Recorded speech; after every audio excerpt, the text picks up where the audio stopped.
How did the universe begin? Well, I have an answer to that. Something like this.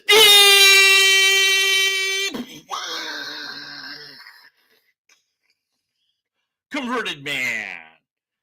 Well, the converted man came after the explosion that began the universe. Nobody can really prove that any of that is true, but sure, just believe it. Whatever. Anyway, so I was going to do a video about this video. I'm still going to talk about it, but I'm not going to do the whole video. And it was called, Is Atheism Worth Taking Seriously? VE21. Now, I've spent a few hours analyzing what VE21 could mean, and my best guess is it's a sign of the end times. No, I'm just kidding. So Maverick Christian, basically, this should have been called, like, Capturing Christianity Said a Thing, and I'm going to talk about that, I guess. Because, like, I don't care what Capturing Christianity said about anything, so I don't know what the point of this is. But, like, this statement of atheism worth taking seriously makes no sense. Like, I don't believe in God. Is that worth taking seriously? Or, no, he's like, well, no, it's the classical that there is no God. Is that worth taking seriously? I don't know. Who cares? Like, what do you mean? Like, what? I don't even know. Well, there's many arguments against God, but basically he's like, well, here's the best argument against God, according to some dude that said that. Like, they're the best? How do you quantify that? I don't know. Whatever. It's a big giant, like, I don't understand what I watched. But anyway, so I said stuff, and I'm going to read what I said, because I'm the one that matters here. So I said, I wrote, I also saying it. I'm saying it now, but I wrote it first. Oh, dang it screwed up. I zoomed in and it just screws everything up. Why does it do this? Only quality here on Deconverted Man when I go live. The argument against God is pretty simple. There's no empirical evidence for it, no repeatable test for it, and as far as I know, no sound argument for it. So far, no one has shown God to be a thing. Everyone just gives arguments that have one or more fallacies in them. So I don't believe in God. Perhaps if theists started to take logic seriously, they would see the flaws in the arguments and stop using them and make new arguments. Anyways, this video seems to boil down to that God is so generic that it can be whatever you want it to be. Therefore, there's a God maybe. That's nice. This is still not proof of God. As far as atheism being taken seriously, that statement's not even coherent.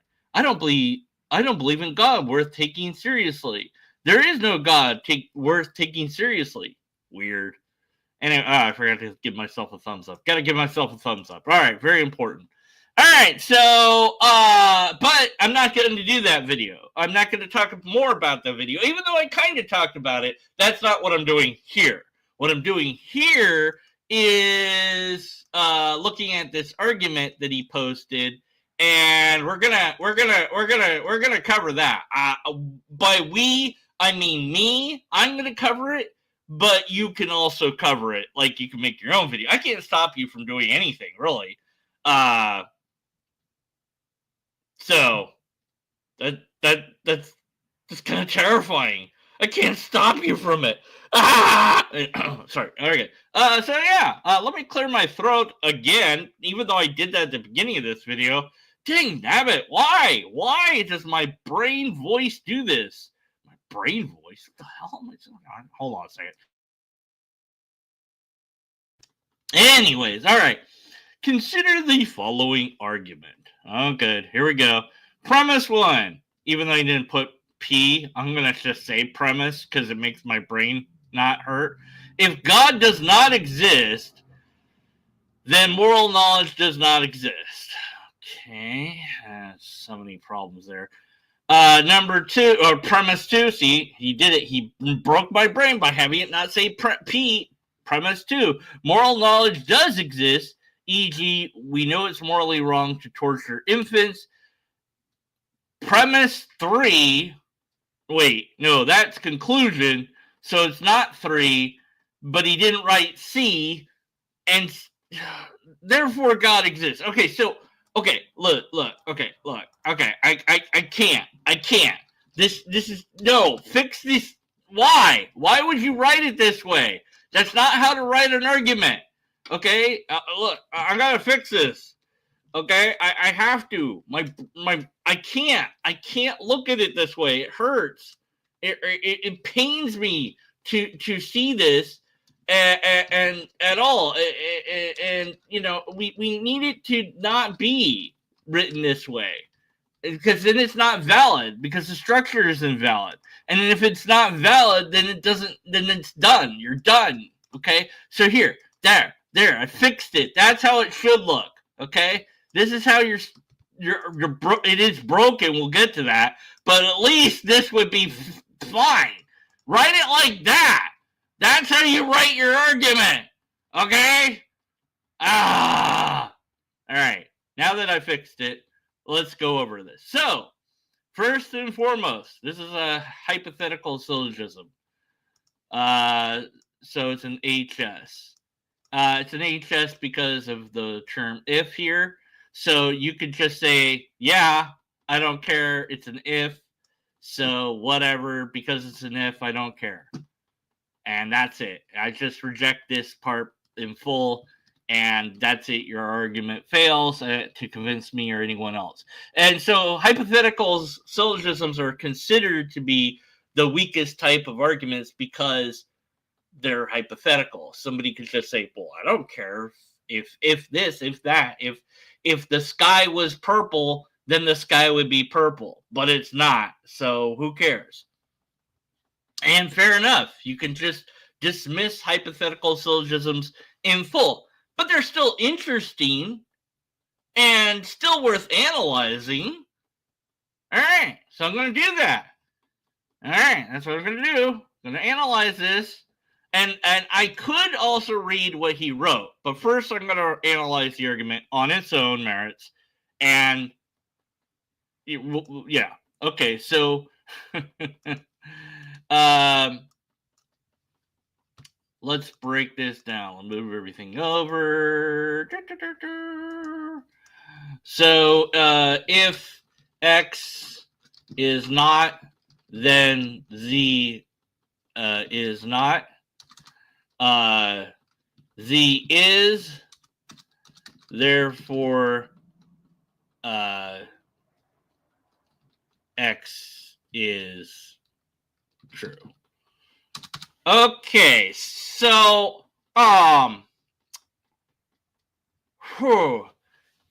is this affirming the consequent? Oh man.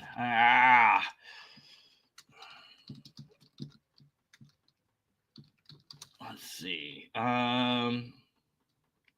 Is the antecedent true because the consequent is true? If X and Y, therefore X. Let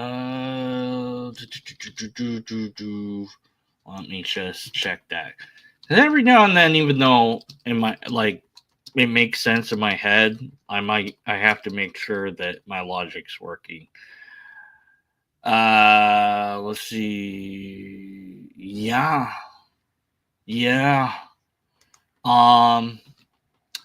Am I wrong? Everybody, please tell me, because this, you know, it seems like it's affirming the consequent, which is a formal fallacy.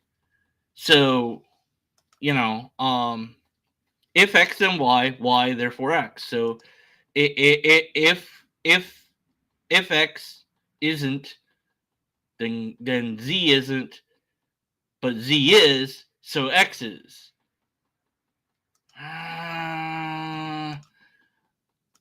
Even though we can't trust ChatGPT,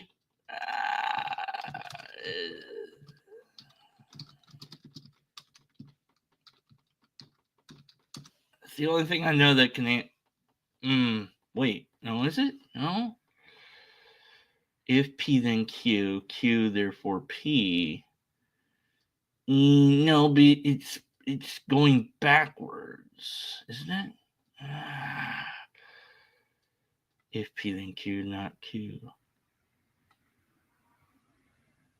No, but it is because it's saying not exists, right? That not's messing my brain.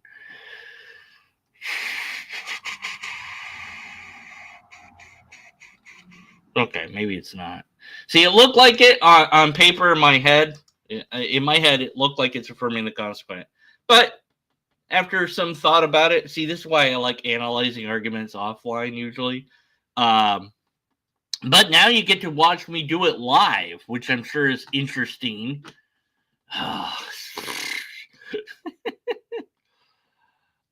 The is not hurts my brain because I want to flip it in my head.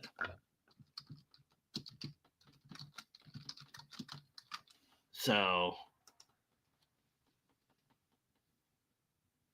if not Q, if not P, then not Q, but it is Q, therefore P. Okay, that looks right. Okay. All right. It doesn't affirm the consequence. Damn it! I thought I just destroyed it immediately, but I didn't. Damn! I really wanted it to be. Oh well. Anyways, pretend I didn't do any of that. All right. Whatever. Fine. Dang it. All right. What I can identify is this is an appeal to consequence. If X, if not X, then not Z, Z, therefore X. So if this isn't a thing, then that's not a thing, but it is a thing, so it's a thing. Okay, great. But it's kind of an appeal to consequence in a way, right? Like, if it's not true, then this thing isn't true. Well, no, that's not appeal to consequence. Damn it! I thought I had it again. No, because it would be appeal to consequence when you say that then therefore that's a bad thing that we don't want to be true, so it must be true that God does exist. All right, fine. All right. Moral knowledge does exist. Okay, so then we need an association causation linkage between X and Z, don't we? And that's not given in the argument. It's just asserted as being true, which is fine for arguments. So that's not a fallacy. Dang, man, I really wanted there to be a fallacy here. All right, fine. Premise one, whether I hit it or not, no fallacies. All right, that's fine. All right, they're not freaking out yet. No fallacy, fine, that I can think of off the top of my head. All right, now, moral knowledge does exist. Well, that's not true. Not really. Well, it's kind of vague. Like, what is this? What does this mean? Like, as you know, as you're growing up, you must learn things and you must be taught things. So the concept of torturing infants is not something that you're born knowing. You have to be taught about that concept. So do you really know it's morally wrong not to do that? Or do you figure that out by observation of others? So this is about when the knowing of X begins, right? So when do people gain moral knowledge? Would that be a problem in this argument? Because, like, if you're a baby, and you don't know nothing because you're a little baby, right? How do I draw a baby? Man, I can't. This is just a great stream, isn't it? All right, there's my baby. Just look. It doesn't have to look good. He's got a little belly button. That's how we know it's a baby, right? We'll give him a rattle. Sure, why not? This is quality streaming. If he watches this video, this is going to blow him away. He's going to be converted to atheism, I swear. All right. Anyway, so that's our baby. Now, baby don't know diddly squat, right? So baby doesn't have moral knowledge, right? Baby doesn't know not to pick up car and put car in mouth, right? Like, I don't know if that's moral or immoral. Baby doesn't know not to bite a cat, okay? So, like, if you have a cat, right, and you have a baby, the baby might try to bite the cat. Now, you and I might say, well, biting cats, that's not moral. But baby don't know that, and baby might try to bite the cat. So I think that babies don't really have moral knowledge. So that's a counter example that moral knowledge exists because the baby doesn't have moral knowledge yet. At some point, well, as the baby grows up, it obtains moral knowledge, and how it does that, is through observation of others, probably. If it was just ingrained in their brain, then you'd have to demonstrate that first. But secondly, you'd have to then explain why it wasn't ingrained in their brain back then, right? Like, how did they not know to do that back then, but now they know? How is it that they figured out biting a cat is bad? Maybe because the cat scratched their face. Well, that doesn't make it bad. It just means there's a negative consequence of them biting a cat, right? So now maybe they've learned the wrong lesson. Maybe they've learned if I bite a cat, it scratches me. So I have to first stomp the cat a few times. And I should have made it a dog. It will make this easier. Because I don't like dogs, but I like cats. Oh well, we'll make it cats for now. I already started with cats. Too late to change my analogy. Realized I was killing the cat. Oh man. Now at least it's not a lobster. Alright, so cat gets killed, right? And then he realizes after killing the cat, he's like, oh, now I can bite it all I want, and the cat won't scratch me, right? So he learned the wrong lesson in this case. And it took the parent coming in and being like, no! Here comes the parent. I'm going to draw the parent now. Man, it's just a really good drawing of a parent. Don't even mess with me. This is the best drawing of an adult that you've ever seen. Don't even say that it's not. What's this? Is this the chest or is this his mustache? It's gonna be now. It's his beard. Shut up. I know what I'm doing. It's great. This is fantastic. This is quality entertainment. All right. Anyways, so the parent's like, no, don't bite the cat. And the kid's like, okay. So, but the kid still stomps the cat to death. So really, the parent should be saying, don't stomp cats to death, because that's bad, right? But the parent had to come in and tell the kid not to do that, right? So then the kid still didn't know that it was moral or immoral, which means that the kid still has to learn what is or isn't moral, which would negate that moral knowledge exists, at least for the kid, right? Because they're maybe it's an extreme example. Yeah. But when does knowledge of moral stuff become a thing in humans?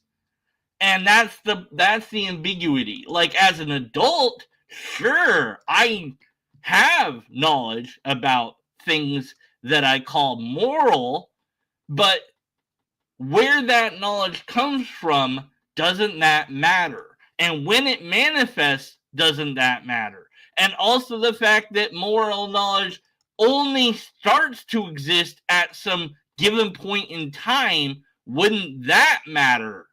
Because moral knowledge doesn't exist for the baby, but it does exist at some point. So then you would have to say something like, you'd have to then, if you wanted this to be a true statement, you'd have to say moral knowledge begins to exist at some point in time for some humans. Because then also the other problem is psychopaths. Like, they don't care what's moral, right? Or sociopath. I don't know. I always get those messed up. But they don't care. They don't have morals. Like, morals aren't a thing in their brain. Like, they know how to behave in ways that don't get them in trouble, but they just have no empathy. They don't care about stuff. So what does it mean for moral knowledge to exist then, given all these potential counterexamples? I don't know, but it doesn't matter because it does exist at some point in time. So then this contingent goes off, right? Even though it's not exactly completely precise in every single way that it should be, well, it's good enough, right? So we know it's wrong to torture infants, so therefore God exists. Even though we're not saying what God is or who God is or anything about what God is, it doesn't matter.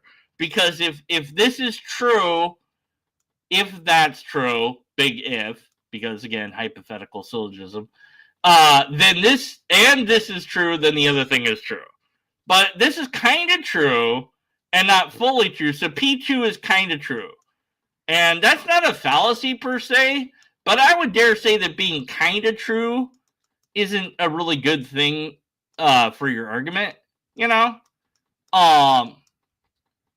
And so I would say actually there is a fallacy here. This is what's called a, let's get rid of kind of true because that's not a fallacy. This is what's known as a half-truth. That's the fallacy's name at any rate. Oh, good. Finally, I get the... so it's somewhat true, but it's not fully true. A statement that conveys only part of the truth, especially used when deliberately in order to deceive someone. So that's, okay. The half-truth fallacy, act of drawing false conclusion based on half-truth, which is a statement that's only partially true or omits important information. So that's what the fallacy is. So it is the false conclusion here is that the statement is only somewhat true, that moral knowledge exists at some point in some humans, right? So it's not universal, right? So since it's not universally true, and we're admitting that it's not universally true, then the conclusion cannot follow. If we were more robust and said that moral knowledge exists in some humans at some point, then that would make P1 broken, because now we'd have to fix P1 to align with our updated premise that's more true than the current premise. Because if we care about what's true, and ideally we care, but we can make mistakes, that's fine, maybe we just made a mistake, Okay, so we would say something like, moral knowledge begins to exist at some point in some humans, and then so P1 is going to have to be like, if there is no God, then moral knowledge never begins to exist for any human, right? And then you say, there are 4 lobsters, whatever, right? So, that conclusion's false. Oh, right. Therefore, God. Okay, whatever. Look, I want lobsters in there. Okay, look, let's make P3 lobsters exist. And that doesn't matter for the argument, but I really wanted it in there. So, anyways, look, okay, fine, I'll take it seriously. I have to take things seriously. All right, so this would be then a better argument. It would still be one you can challenge at multiple levels, but it would be more honest than the original. But I had to fix it. So see, I fixed your argument, which means your original argument, because it contains a half-truth, which is a logical fallacy, means, Your original argument sucks Bane, has a logical fallacy. We don't care about it. Go back to the workshop, fix your argument. Here's the fix for it. Rewrite your argument in this way, and then Deconverted Man will be happy about your new argument, and then I'll have to make a video complaining about your new argument, which is free of fallacies. But you might say, well, wait a minute, Deconverted Man, you said that arguments for God contain fallacies. Yes, they do, but not always. Oh, yes. The thing is, and I've said this in the past, but you'd have to dig through my archives to find it, I'm sure, that hypothetical syllogisms for anything, but especially for God, remove the fallacies. St. Thomas Aquinas, I forget which argument he did that did this.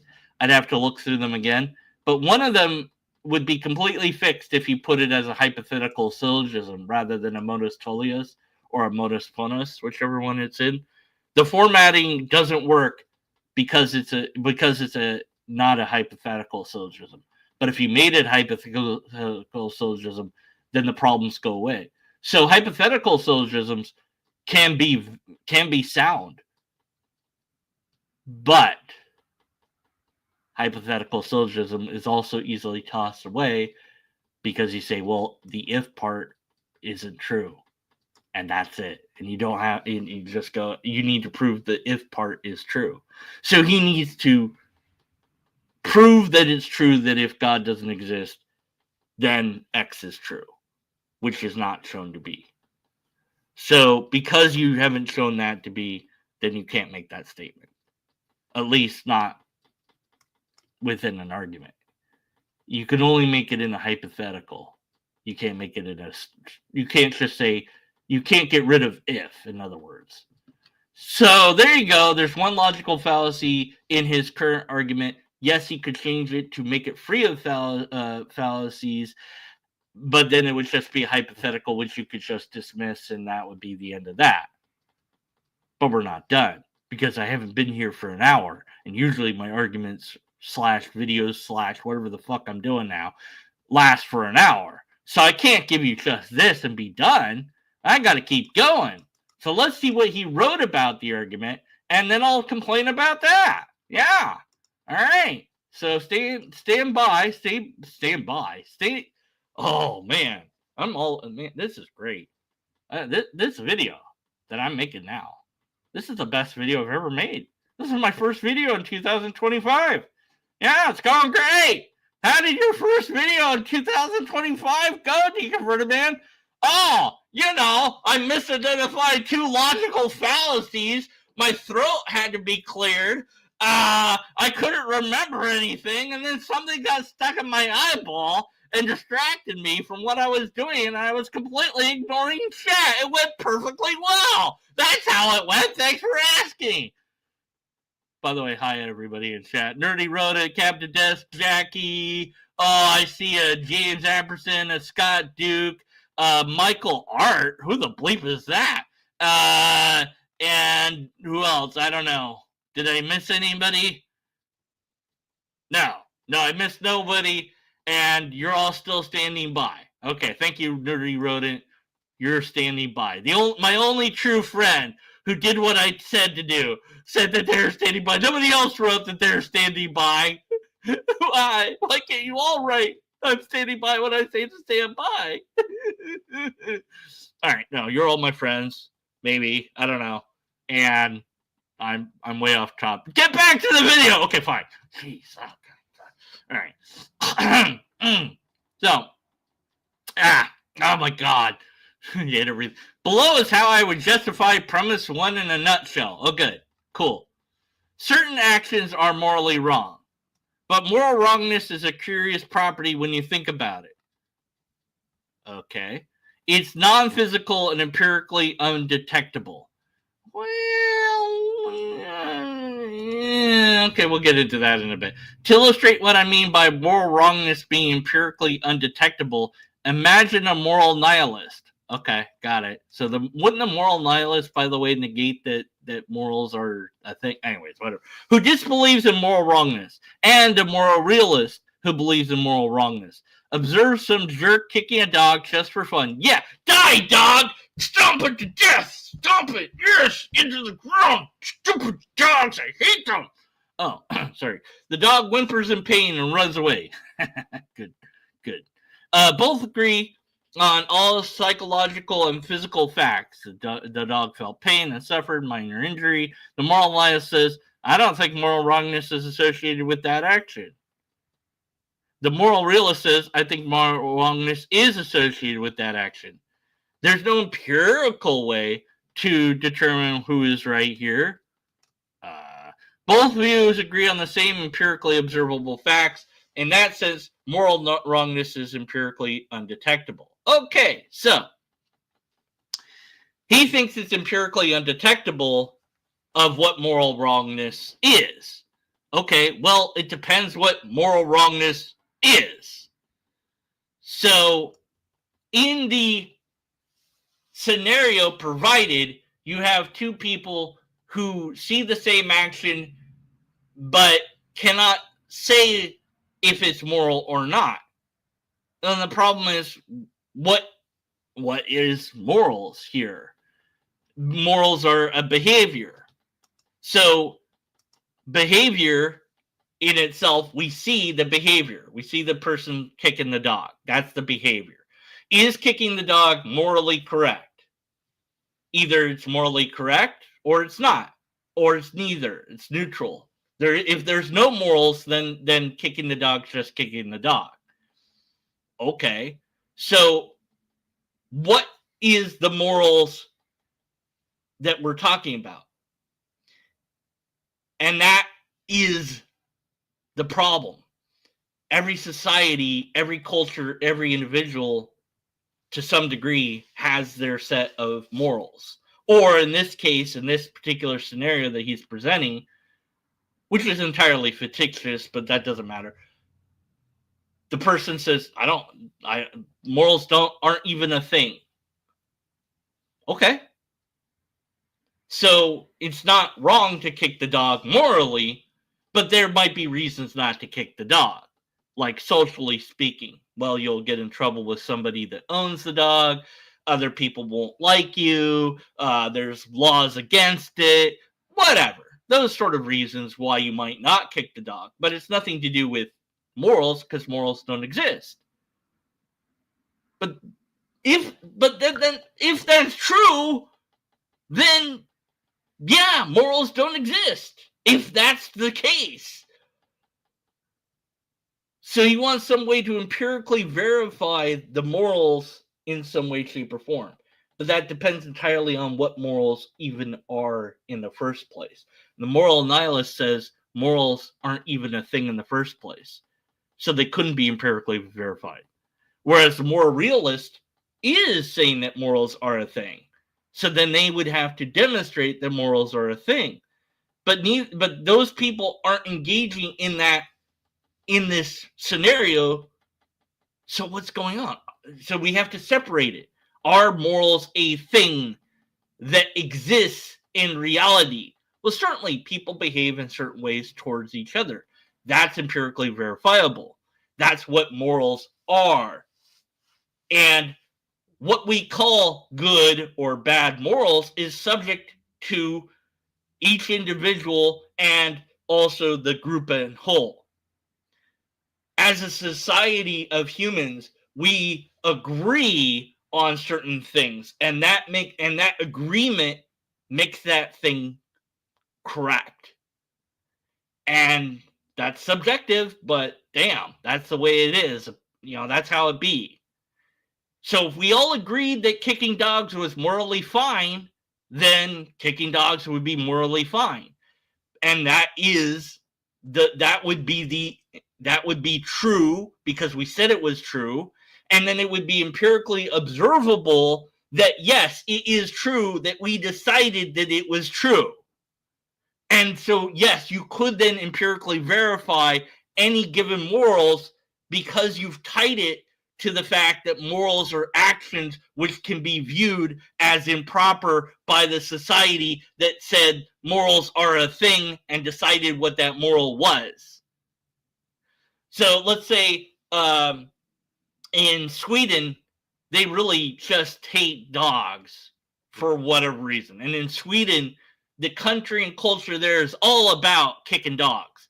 That's what, there aren't any dogs left in Sweden really because they've all been kicked and ran away.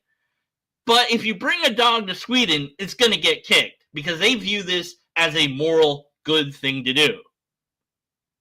And you, the outsider, are like, well, but it's not. And they're like, what are you talking about? Of course it is. We celebrate kicking the dogs every Thursday.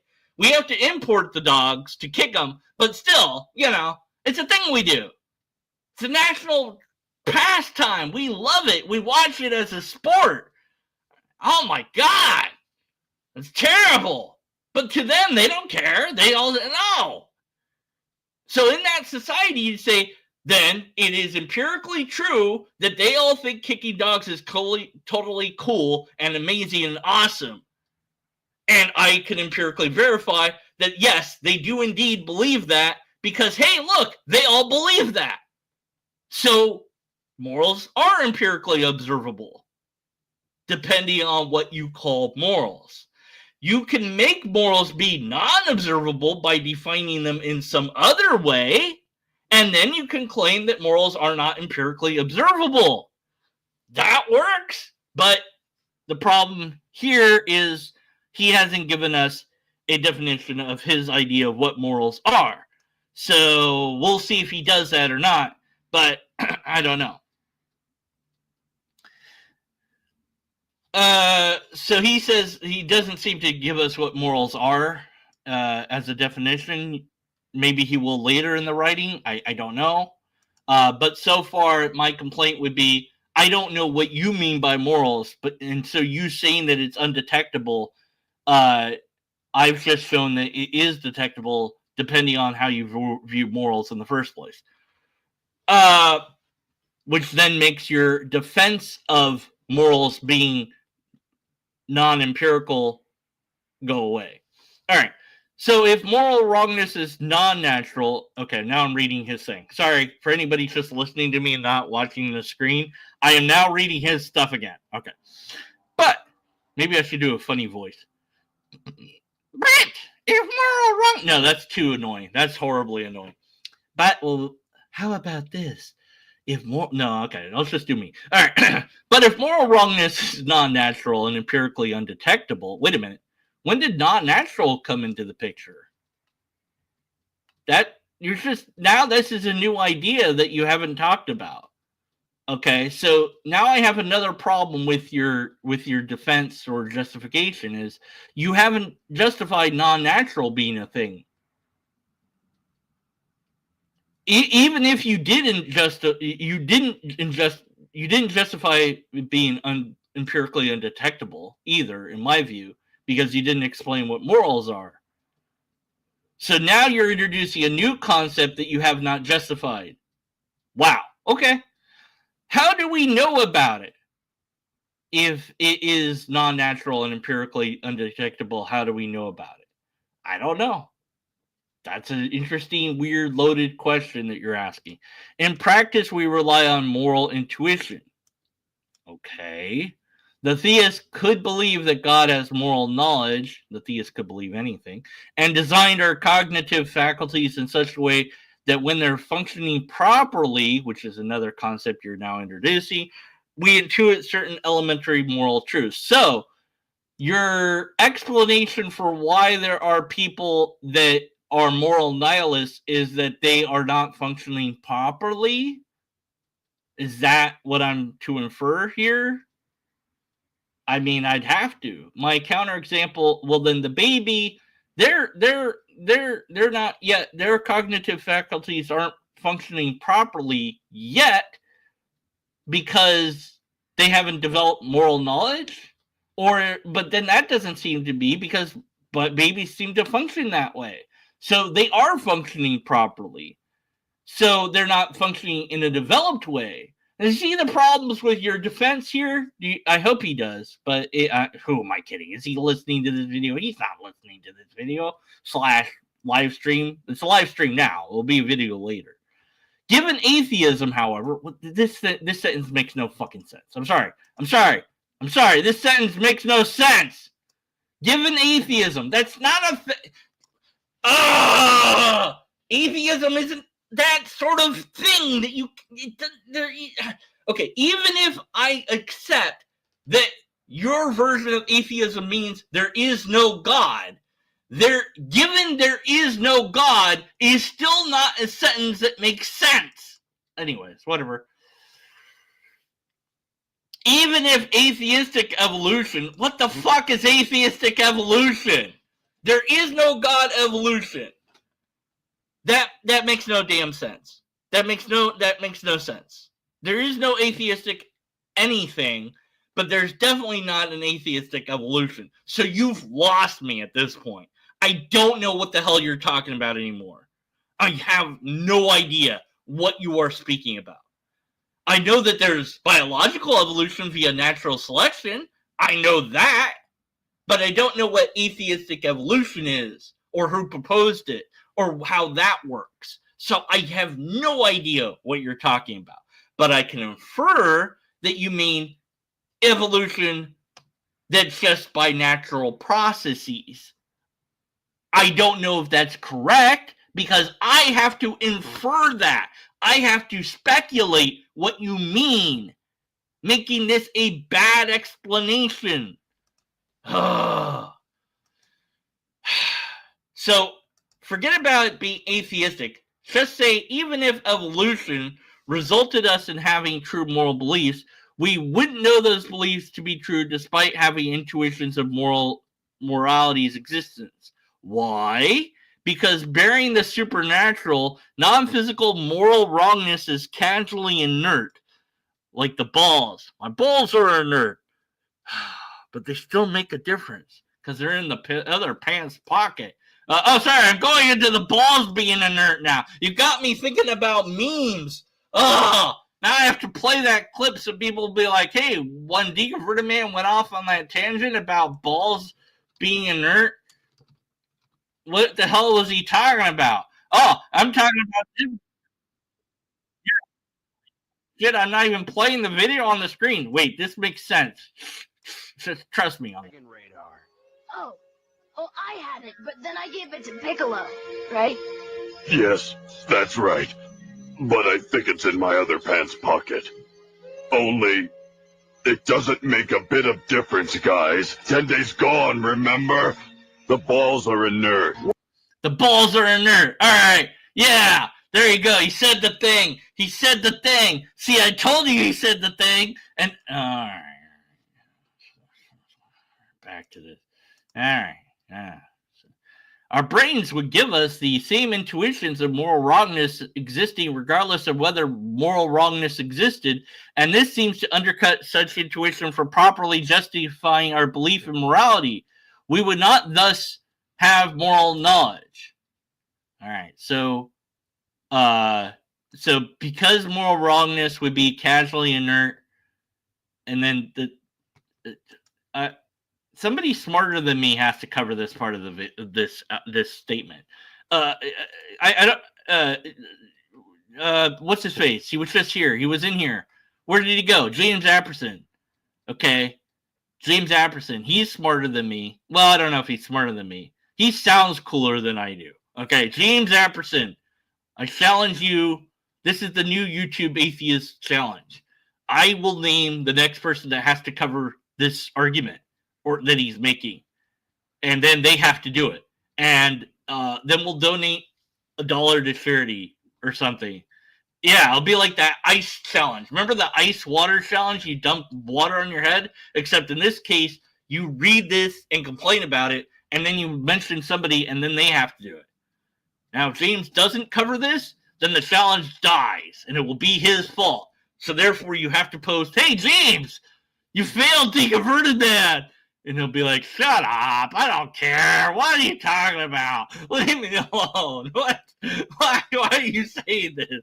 He'll be all mad at me. Then he won't do the interview with me.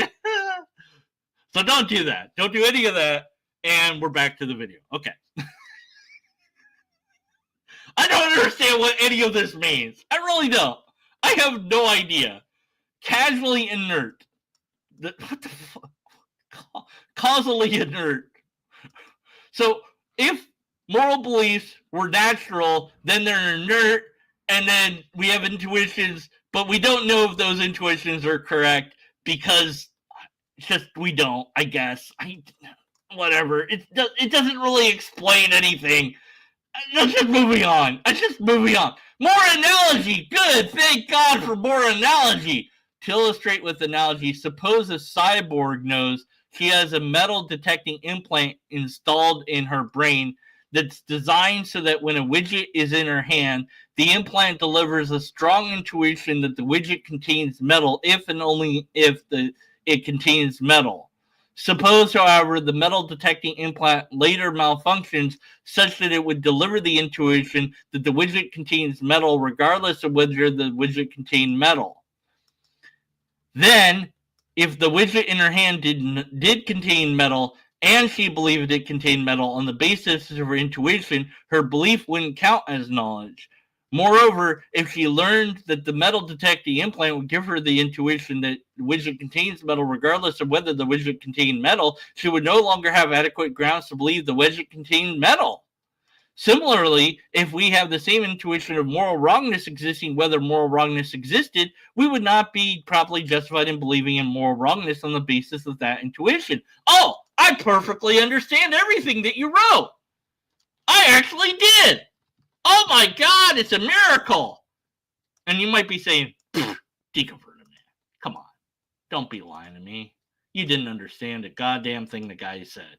Don't be lying. Don't be lying to yourself. Lie to yourself. Don't lie to me. Oh no, my friends. If you are saying this, even in jest, I must dissuade you from your idea. I do indeed understand what he meant in this case. And further, to prove my point, I will do what no other person would dare do on YouTube ever. What only this insane YouTuber would do is me. And that is use MS Paint. Yes, I know. It's shocking. You didn't see that coming. But I, Deconverted Man, am going to use MS Paint for the first time ever to illustrate that I can't speak words, apparently. Illustrate this thing that he said. Yeah. And in doing that, while I illustrate what he said, I am going to demonstrate why positing God doesn't change anything about the scenario at all. Oh yeah. It's gonna be great.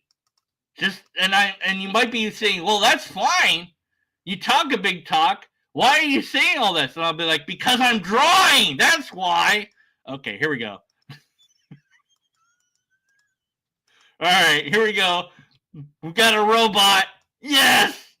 I know. So amazing. I'd like to see B.S. Lewis draw a better robot than that.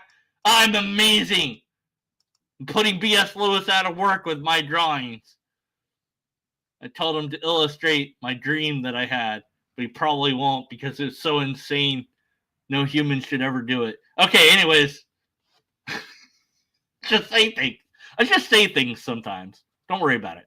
All right, so this thing may or may not be, how do you spell metal? Pretty sure that's how you say it. Meat L? Is that how you spell metal? Oh, God. I don't know how to spell metal now. Oh, no, that was right. All right. No, is that? No, it's METAL. Fucking hell. What the? Stupid English. Hate English. Oh, well, whatever. So, in reality, the thing that it's holding may or may not be metal. Okay. Program says X is. Okay. And so if program goes wrong, we'll put that there. We'll surround that with, I don't know, red. Yeah. So, and then we'll write wrong. And then just to make clear, we'll say this is right. Yay. Okay. So the program in the robot says it's metal, and that happens to be right. Or the program says it's metal and it's not, and it's wrong. Okay, cool. And this may or may not be metal, and for whatever reason that I can't fathom, we are relying on the robot's intuition about the metal to say whether it's metal or not. And we're not doing any empirical investigation on whether this is metal. We're not doing any test at all. We're relying completely on the robot to decide whether this is metal or not. So we don't even know if it's metal or not, which would invalidate the analogy. So we have to then assume that there is, in fact, a way that doesn't use the robot to tell if this is metal or not, right? Okay, so we're going to assume that. All right, now, let's bring in God. Oh, he's not supposed to be blue. Jeez, come on. Come on, God. Bring in there. Be orange like you're supposed to be. All right, there we go. All right. I know, this is great entertainment. You get to watch me draw in MS Paint. I know. I keep saying this. I'm convincing myself that I'm doing good. Let me know in the comments if you hate any of this, and I'll respond. Okay, so here's God. Okay, the God knows that this is metal. All right, yeah, but God gave this thing the brain, right? But the brain can fail and say that it's right or wrong because God made the robot and made it in such a way where the robot's brain can go wrong. Why God did that? Well, I don't know. So God knowing about this being metal for real and saying, yeah, it's metal. I said it's metal. You can trust me, right? Because I know that it's metal, right? But the brain I'm giving you, for whatever reason, can't tell if it's metal or not. So God doesn't help us to know if it's metal or not. And you say, well, no, but God tells us that it's metal, right? Oh, yeah, sure. God told us that it's metal. All right. But the problem is God also gave us a brain that could say God that it's metal or not metal, and we can't trust our brain, right? So God gave us a brain we can't trust. And so then how do we trust God to know that the metal is metal? Since our brain can be wrong about it being metal or not metal, our brain can also be wrong about that there's a God that tells us that it is metal. Uh-oh. Uh-oh. That's a problem.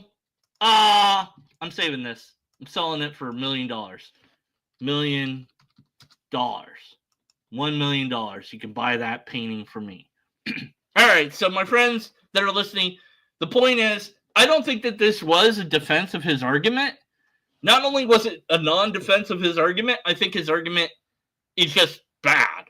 Like, you know, because there's a fallacy. But also, even if he fixed it the way I suggested, it's still bad. Because it doesn't tell us anything about anything. If morals aren't true, then there's not a God. How do you know that? How do you know that that's the case? Because you can't make sense of morals? You not being able to make sense of morals doesn't mean that they are this thing. I understand morals perfectly fine from an evolutionary perspective. They evolved with us along the way. What morals are in reality can be understood in reality. The problem is when you layer theology on top of that, you start to unravel reality. You're talking about a thing that doesn't exist, atheistic evolution. That's not a thing. Evolution is this thing on its own, separate from if there's a God or not. Whether there's a God or not doesn't affect that evolution is true. So let's just get that out of the way. Evolution is true. Deal with it. If you don't believe that, I can't help you. Go learn it. Go get an education. Okay? But morals are behaviors that we humans have. And we have decided, based on a lot of things that led us to this point, that certain actions are positive or negative, or however you want to quantify that, however you want to call it. Some actions are good, some actions are bad, whatever the words are that you want to use. And we have decided to behave in certain ways. For example, in America, you can go to a restroom in the airport, and there are buttons that you can press if the restroom needs attention, which you just automatically press because the restroom always needs attention. However, in Japan, that button also exists, but the restroom did not ever need attention. When I went to the restrooms in Japan, they were clean, always. Period. End of story. There was never an instance where they were not clean. They were always clean. So whatever Japanese people are doing that we Americans don't seem to do makes them behave in a way that they like, enjoy, want to, I don't know, that they produce clean restrooms. Or at least, this is a very limited subjective experience and doesn't really count for anything really, but, So, well, why is that? I don't know. Something in their culture. Something somewhere made them do that. We have problems returning our shopping carts. We can't even get people to do that consistently. And we've seen that there's videos like idiots going to foreign places and acting like assholes and making it hard for everybody else because they think all people are assholes that come from those countries. I was like, no, it's just that person is. Most of them recognize it's just that one guy. But they're ruining for the rest of us. So how is it that our society, our culture, produced that asshole? I don't know. We screwed up. Something went wrong in our teaching of morals at some point that created or allowed for some asshole to exist.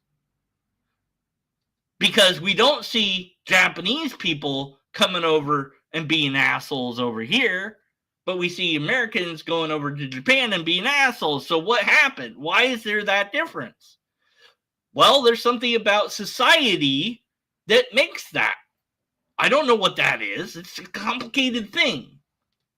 But I can speak about individual things that seem to be universally accepted, sure. That all humans seem to have agreed that torturing babies is not a good idea. Well, why? Well, first of all, there's no reason to torture babies. There's no benefit from doing it. So, of course, we're going to think, well, it's not beneficial, so why do it? Well, somebody somewhere said, I like doing it. Okay, but we also know that the baby's going to grow up and it's going to be messed up because of that torture, more than likely. So we're like, look, this isn't good. So the one person that thinks it's good, you're wrong. And so morals evolve and change throughout time. The Aztecs thought, hey, cutting off somebody's head, great idea. Let's do that. So every month or whatever, I don't know, they'd have some poor guy or gal go up these stairs and chop off their head and have the head roll down the stairs. They did that to appease God because they thought God wanted them to do that. So for their culture, they thought God wanted them to chop people's heads off.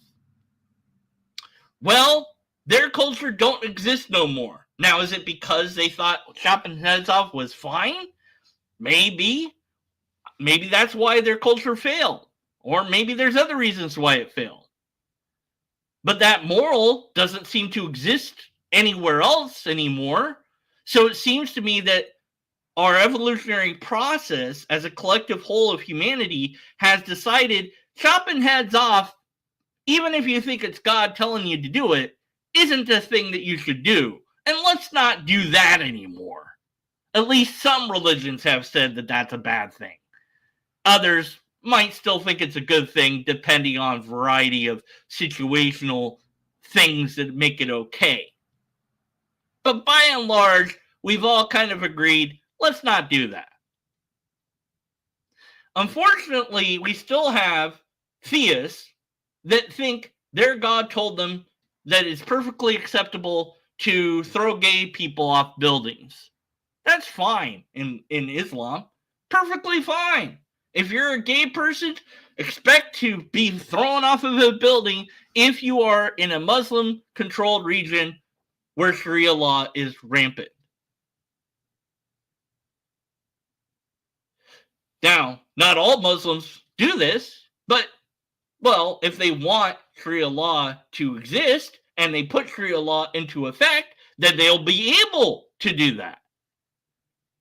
And then at some point in that society, if you grew up, maybe you would also believe that that was a perfectly acceptable thing to do.